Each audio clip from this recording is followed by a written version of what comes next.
get more now on the flood situation in Victoria and cross to our reporter Emilia Terzon, who is in Melbourne, and she is in fact on the banks of the Maribrynong River. There's been a lot of talk about this river overflowing there. It is, however, predicted to drop this morning. What does it look like? Good morning from a very muddy Maribrynong. I'm actually up to my ankles in mud right now. As you mentioned, the river was predicted to drop, and as you can see, it has indeed dropped this morning. We have a lot of debris down here by the river. We have actually a wheelie bin up in a tree, which shows you just how high the water came in this community that's only 15 minutes from the centre of Melbourne. Over this side as well is a pub that yesterday staff inside there were pulling furniture from the bottom level up to the top level, because that again is how high the water came here yesterday. There's still a watch and an emergency warning for this area, but driving through past the flood barriers, we have seen houses with mud up to their front doorsteps. I've been told by the Emergency Commissioner, Andrew Crisp, that they expect about 100 homes were inundated. They're still assessing the damage. They don't quite know when people can come back to their homes who were evacuated yesterday. But to tell me more about what citizens here are saying, I'm here with the federal member for Maribrynong, Bill Shorten. What are people saying to you this morning? Oh, they're upset. They're resilient people here. They live near a river, but this river hasn't flooded like this for 50 years. It moved very quickly.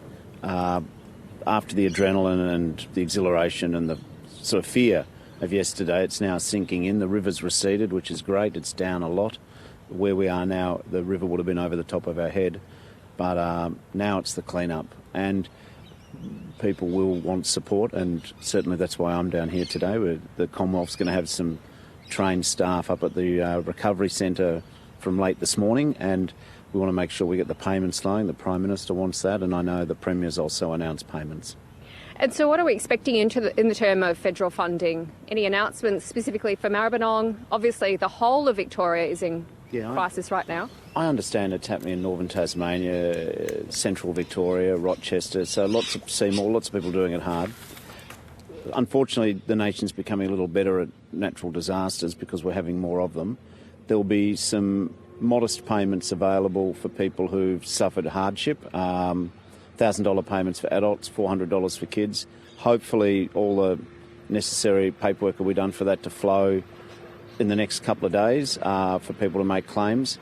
Also, we just want to put it out to insurance companies where people have insurance that this is a real flood. It's not the time to play black-letter lawyer. We want to just see people who carry insurance be supported.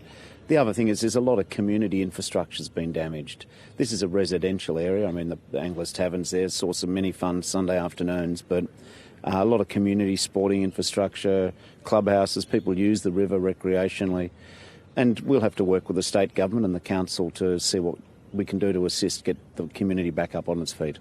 You mentioned this community so close to the city, it's never seen something like this in 50 years. We had these staggering scenes yesterday of people being rescued by dinghy right here in Maribrynong on this river.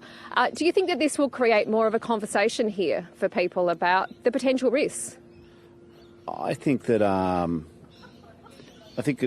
think that people here knew the theory of flood damage, but because it hasn't happened in a couple of generations of this significance, I think it's a shock. This is a great place to live, and so I think there'll be conversations about did the state government, they get all their procedures right yesterday. We'll have to see what happens with that. But I just want to take my hat off to the SES. I do think right around the nation we need to have a better conversation about how we support the SES. Because you don't worry about them when you don't need them, but when you've got water at your door, those heroes in the orange, they turn up, and there were 60 rescues done yesterday. So I think there's probably lessons to learn here, but the first one is that the place is going to need a big clean-up. It certainly will. If you can look at the mud right now, you need to get out of that mud. You're not wearing gumboots, Bill. No, I've got my boots on, that's all right. Thank you very much for that. We'll keep you updated this morning about what's happening in Maribrynong. As we've just said there, a big clean-up underway. There's a lot of mud, a lot of people in shock, and they'll be coming, hopefully, home as soon as possible to assess the damage. All right, Emilia Terzon there reporting for us from Maribrynong in Melbourne. Thank you.